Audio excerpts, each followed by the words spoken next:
Pahinga ako may. Joke. Anyways, pag mag-evaluate lang guys, madali lang daw actually. Lalo na pag tinuro ni Sir AJ. Diba Sir AJ? Tama yan. So basically guys, let's say meron tayong number 1. Yan, diba? Sabi sa inyo, okay nga siya yun. So let's say meron tayong limit of negative 1 as x approaches to 0. So kapag ganito yung given guys, anong magiging value ng or magiging sagot natin sa ganito? Kapag constant kasi, eto, yun pa rin yung magiging sagot. Kasi wala ka na may pa-plug dun sa variable x eh. And sabi sabihin, magiging negative 1 pa rin yung sagot. Kung ano yung nakalagay dito, yun yung sagot. Basta constant. Gets? So number 2 na. Mabilis lang to. Hindi naman mahirap. So limit of negative x minus 4 as x approaches to negative 4. So ano magiging sagot dito guys? Kapag ganito naman yung given. So kapag ganito naman guys, pwede man i-direct substitute or yun, direct sub lang. So magkakaroon ka ng negative. Copy lang natin tong sign guys. Yung papalitan natin yung x, which is negative 4. So maglalagay ka ng negative 4 para sa x, then minus 4 ulit. So ngayon, yung negative times negative 4, that is magiging 0. 0. Magiging 4 positive, then minus 4 natin. So yung 4 minus 4, that is 0. So magiging 0 yung sagot. Sagot yan na yung 0 ha. Sabi mo walang sagot. Sagot yan. 0 yung sagot. Number 3. Pag direct sub lang naman guys, madali lang. Para lang siyang nag-evaluate ka ng function. Actually, evaluate nga siya. Siya evaluating. Ang gulo no. Pero mostly ganun siya ginagawa. Wala naman kasing restriction. As x approaches negative 2. So kahit i-mental mo to, magigets mo yan. Kung marunong ka mag-simplify, hindi mo kailangan iyan na yan. Pahirapan sarili mo. Kayang-kaya i-mental actually. So lagay mo lang yung 2. Then yung x, sabalitan mo siya ng negative 2. Then yung plus 3 natin. So meron kang 2 times negative 2, magiging negative 4, then plus 3. So magkakaroon tayo ng negative 1. Conjugate. Pag magko-conjugate, mamaya may given ka. Lapag mo kung may given. So number 4. So let's say meron naman tayong limit of negative x cubed plus 13x squared minus 56x plus 81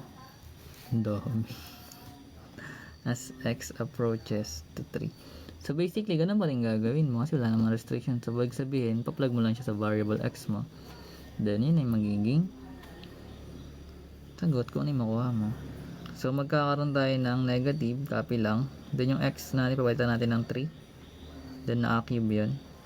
Then plus yung 13. Then yung x papalitan ng 3. Gagawin squared. Minus 56. Yung x papalitan ng 3. Then yung plus 81. So big sabihin ganyang mangyayari. So diba sa PEMDAS, sinuuna natin a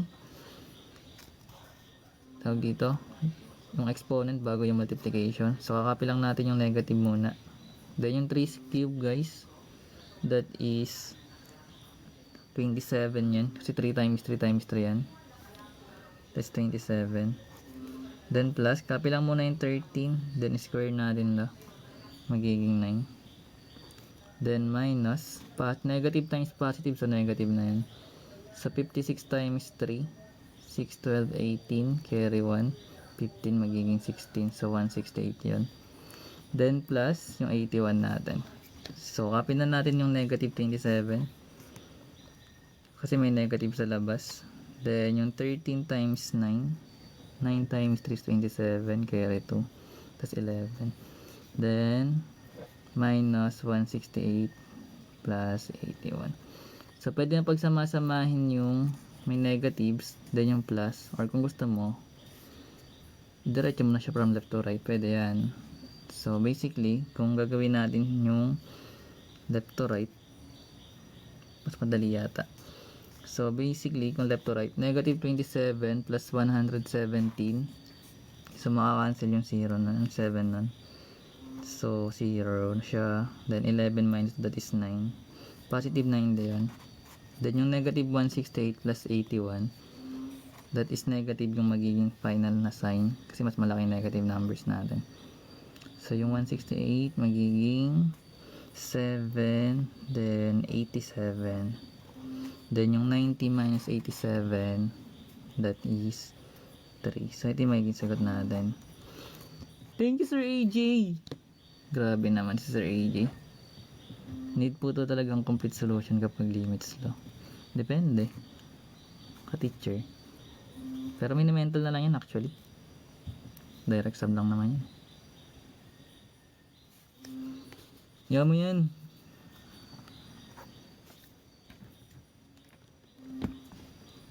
Bash nyo lang ako guys. Tama yan. Para dagdag engagement. Sa limit as x cube minus 2x squared minus 2 as x approaches to 2. So kung i-mental mo siya, sige, kung gusto mo siya hindi ka magsa-solution, ano magiging sagot mo? Kaya mo ba yan ng 30 seconds, 10 seconds? Saan mo lalagay? Ang alin? Kung mo na alamin, nanggugulo ka lang. Ako na. Scroll ka na. Sige na. Para pumanatag na buhay mo. So, meron tayong limit as x cubed minus 2x squared minus 2 as x approaches to 2. So, lahat ng variable x, papalitan natin ng 2. So, meron tayong ditong x. Gagawin natin siyang 2 na naka-cube. Then, minus yung 2 natin. Ito yun. Then, meron tayong 2 ulit kasi may variable x. Then, i-squared natin. Then, minus 2. So, basically, magkakaroon tayo ng 2 cube. So, yung 2 cube, that is 2 times 2 times 2. Magiging 8 yun ha.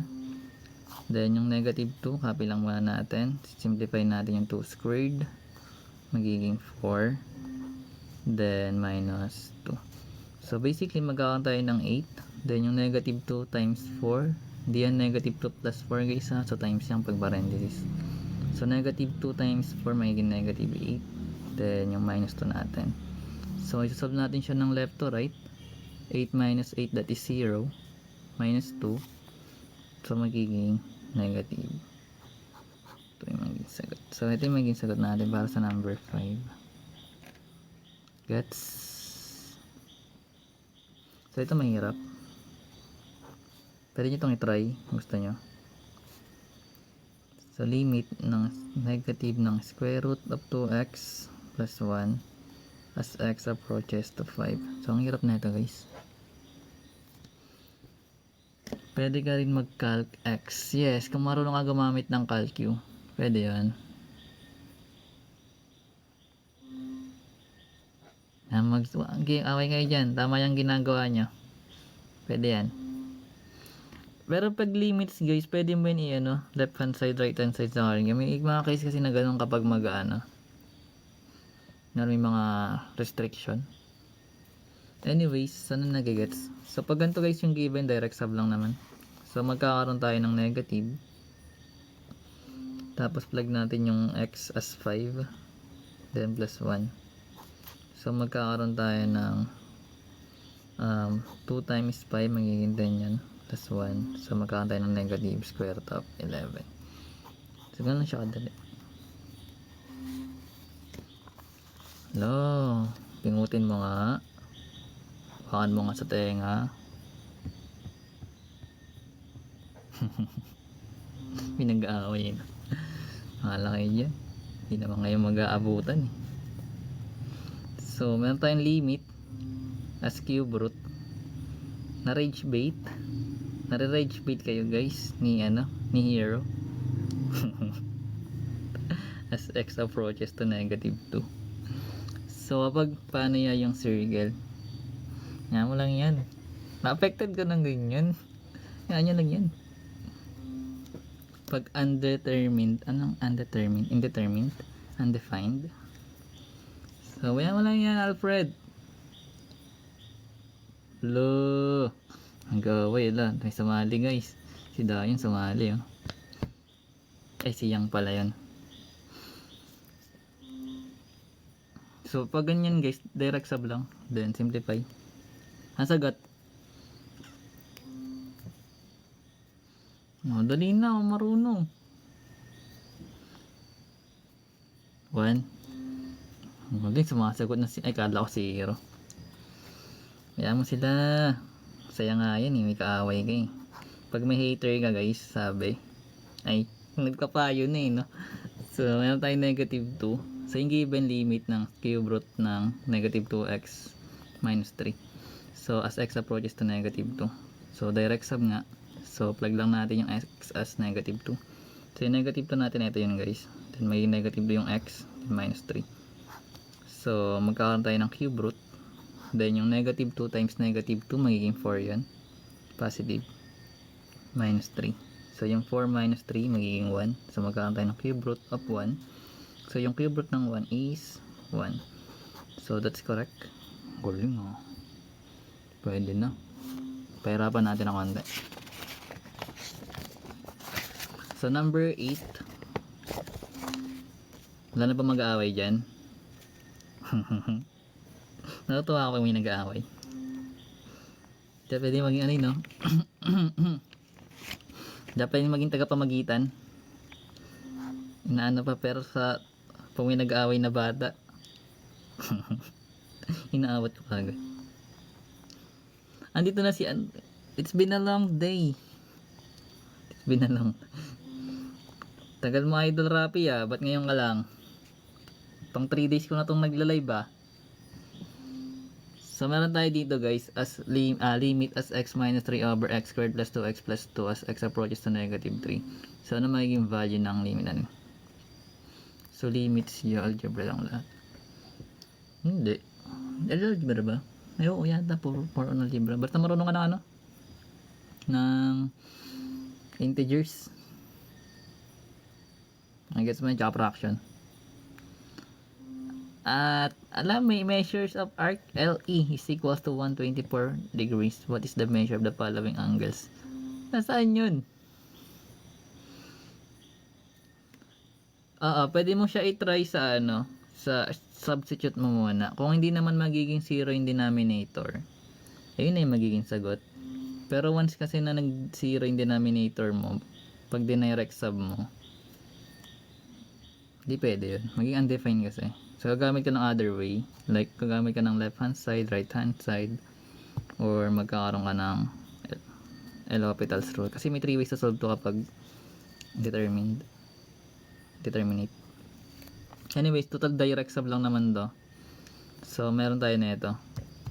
So, yung limit as x minus 3 over x squared plus 2x plus 2 as x approaches to negative 3. So, try natin i-direct sub. So, magkakaroon tayo ng negative 3 minus 3. Yung x natin guys, negative 3 na siya. Then, yung x, gawin natin negative 3 squared plus 2. Then, magiging negative 3 yung x plus 2. So, basically, yung negative 3 minus 3, magiging negative 6 yun. Then, simplify natin to. So, yung negative 3 squared, magiging 9 positive. Then, positive 2 times negative 3, that is negative 6. Then, plus 2. So, basically, magkakaroon tayo dito ng negative 6 over 9 minus 6, that is 3, plus 2, that is 5. So, magiging negative 6 over 5. So, ay magiging sagot guys.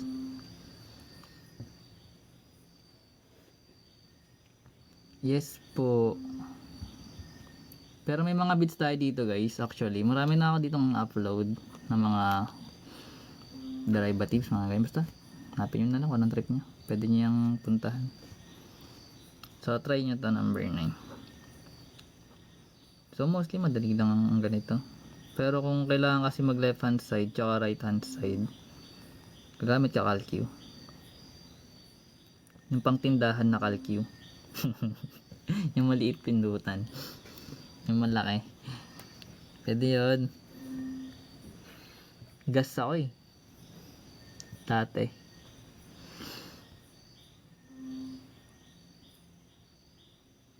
Mamaya, try natin. Grabe naman. Hindi pwedeng pangtindahan na calcu. Gamitin mo remote. Kakamadali mo ma-exam na dala mo remote. 4 daw or negative 4. Check na natin. So meron tayong given as limit of x minus 6 all over x squared minus 4x plus 3 as x approaches to 2. So basically try natin i-direct sub. So magkakaroon tayo ng 2 minus 6 all over yung 2 squared minus 4 times 2 plus 3. So yung 2 minus 6, that is negative 4 all over yung 2 squared magiging 4, then negative 4 times 2 magiging negative 8, then plus 3. So basically magkakaroon tayo ng negative 4 over 4 minus 8, that is negative 4, tama, plus 3 magiging negative 1. So negative divide negative magiging positive, and 4 over 1 is 4. So magiging positive 4. May sagot. May aswang. Aswang yata.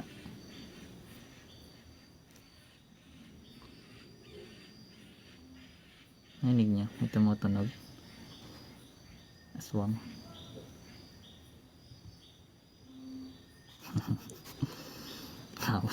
hapon na alas ng ranas eh, no? Ranas. Aswang naman. Paano pag hindi pwede na i-direct sub? Basically guys, pag hindi na pwede i-direct sub, baka factorable sila. May mga case na ganon.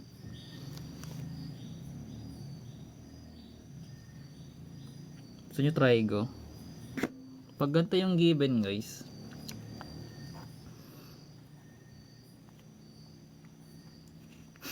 napunta sa trigo yun. Ano magiging sagot? Hindi ko natanda yung maxima minima. May hina lang kasi ako guys eh. Isa lang akong may simpleng mamamayan. Mamaya sige, gawa tayo sa hindi direct sub. Hanap tayo, given. Toras na yan para dyan sa limits.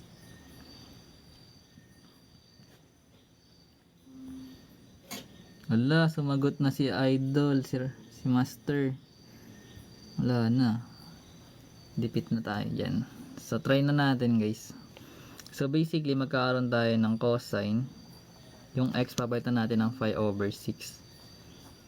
So ano ba yung cosine pi over 6? So basically guys, kung alam mo yung tawag dito, yung unit circle, makikita mo yan, di ba?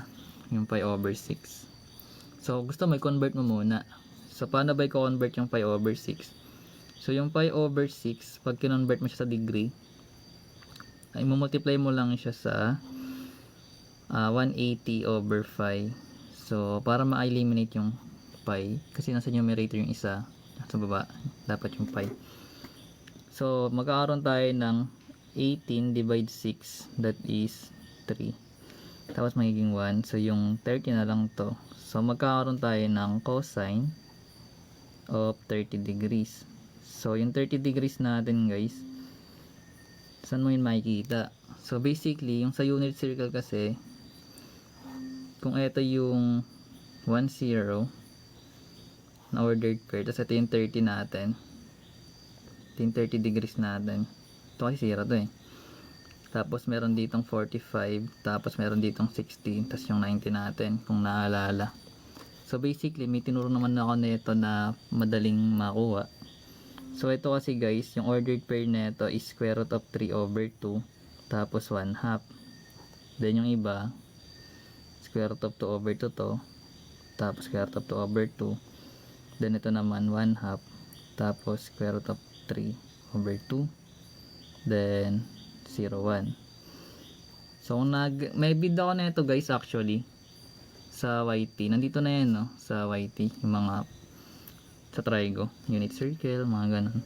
Anyways, so magkakaroon tayo guys, di ba yung ordered pair ng 30 degrees natin is square root of 3 over 2 and 1 half, yung ordered pair niya. So remember, sa ordered pair, ito yung x, ito yung y, then ito nagsilbi siyang cosine, ito naman yung sine. So yung hinahanap kasi natin is cosine 5 over 6, or this is equal to cosine 30. So which means yung magiging sagot natin is eto, yung square root of 3 over 2. So ganun siya ginagawa. So once na master mo kasi yung unit circle, kung binigyan ka ng trigo, hindi yun siya ginagawa. Basta then yung conversion guys, magamit mo yan. Alam bakit mo minute? Sir AJ, lagot ka. Report. Lagot minute ni Sir AJ. Narindi. Hanap tayo ng ano guys, nung hindi pwede i-direct sub. So pero pag direct sub pwede yung ganyan. Wait lang, saan ko ba nakita yan?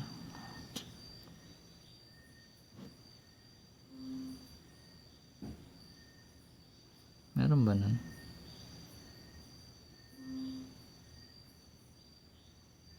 Hindi ko alam kung meron eh. Sa rational, wala akong given eh.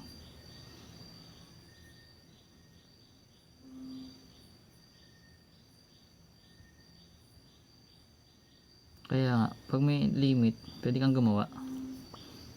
May nangguha ng given eh. Anyway, sige, tatry ko gumawa. Ito yung pinaka ano ko eh. Gusto ko i-Mart Star, kaya lang, sige. So let's say meron tayong limit as x squared minus 9 over x minus 3 as x approaches to 3. So ano magiging sagot? Analytic geometry, meron na ako nyan guys sa YT. Pakita natin, conics yun diba, yung analytic geom.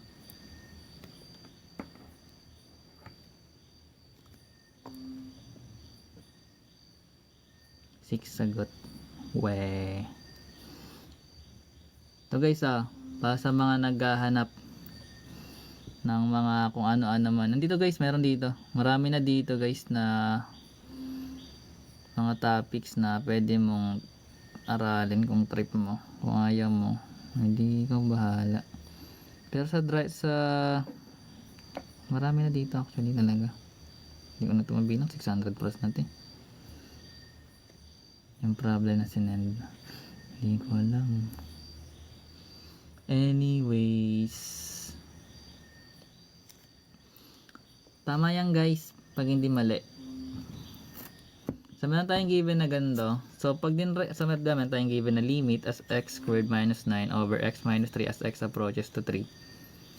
So magkakaroon tayo ng, pag dinirect sub, magkakaroon tayo ng 3 squared minus 9 over 3 minus 3, or magkakaroon tayo ng 9 minus 9 over 0 or 0 over 0. Ibig sabihin magiging indeterminate siya.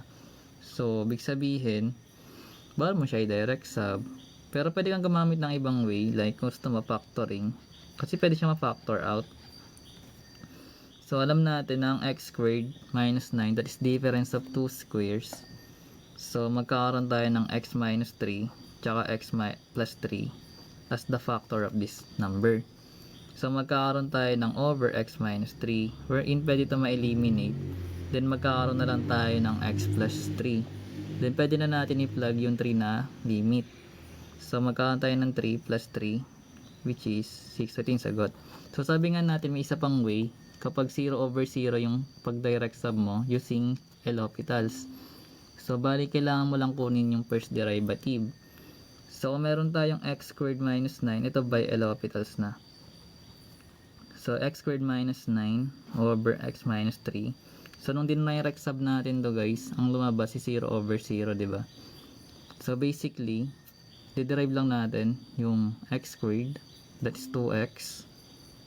Yung derivative ng constant, that is 0. So, minus 0. Then, yung derivative ng x, that is 1. Then, derivative ng constant is 0. So, ayan. So, magkakaroon tayo ng 2x over 1. Then, pa-plug na natin yung 3 na value ng ano natin. So, bali magkakaroon ka ng 2 times 3, which is still 6. So, pares lang siya dito. So, ganun siya ginagawa, guys, yung L'Hopital's. Gagamit ka naman yan. May isa pang way, guys, kapag naman wala ka nakitang plus minus dito. Kasi pag meron tong plus sa taas, tsaka minus, kunyari, 3 plus na sa taas. So, right hand side yun. Pag minus naman, left hand side. So, basically, kapag gagamit ka ng left hand side, tsaka right hand side, so, magkakaroon ka ng x squared minus 3, minus 9 over x minus 3 as x approaches sa left hand side muna. Then, gagamit ka rin sa kabila. Pero sa right hand side naman. So, kapag ganito guys, magka-plug ka. So, kunyari, ito yung number line. Then, ito yung 3 natin. So, kung pupunta ka sa left hand side muna, mag-i-start. So, ano ba yung unang number? Pwede ka mag-start sa 0, diba? Kasi 0, 1, 2, 3, tapos 4, 5. So, on and so forth. So, kunyari, sa left hand side muna tayo. So, ginamit mo 0. Ano bang lalabas na value ng y kapag pinlag mo yung 0 dito? So, bali magiging 0 minus 9, that is negative 9, over negative 3, that is positive 3. So, magiging 3 siya. Tapos, ilalapit na po siya ng konti. Kung gusto mo naman, 1 naman yung gamitin mo. Pwede yun. Pero ito yung point mo guys sa 3. Gamitin mo siya, then direct sub mo siya using your calc. Pwede yun. So, kung gusto mo, gamitin mo naman 2. Lalabas yung number dyan. Tapos, papalapit ka ng papalapit. So, 2.5, let's say. Then 2.7, 2.9, 999, mga ganon. Pwede mo yung gamitin pa sa left hand side. Then kung ano yung lalabas na number, ayun yung magiging sagot mo. As long as palapit siya ng papalapit. Pero kapag kasi nag-iiba-iba yung value ng y, like kunyari naging 3, naging 9, naging 12, naging 99, 6, 2. Basta ganon, lumalaki ng lumalaki. So yung magiging limit nun is infinity kasi positive. So, pagdating naman sa right hand side, punta ka naman doon, sa kabila. So, kung ito yung 3 mo, pwede ka mag-start sa 5. Plug mo yun dito. Then, kung ano yung lalabas, yun ang magiging sagot. So, lapit ka, magiging 4. Pwede naman 3.5. Then, lapit ka pa ulit, 3.1. Then, 3.01. 3.0001. Then, syempre, dahil nakuha natin yung sagot guys, sa given na to, magiging sagot dito 6. Tsaka 6 din sa kabila. Kasi nakuha natin limits using ito. So, ganun siya ginagawa. Pero, pag mga ganyan guys, kailangan mo yung calcu. Pwede yan, actually. Gets yun.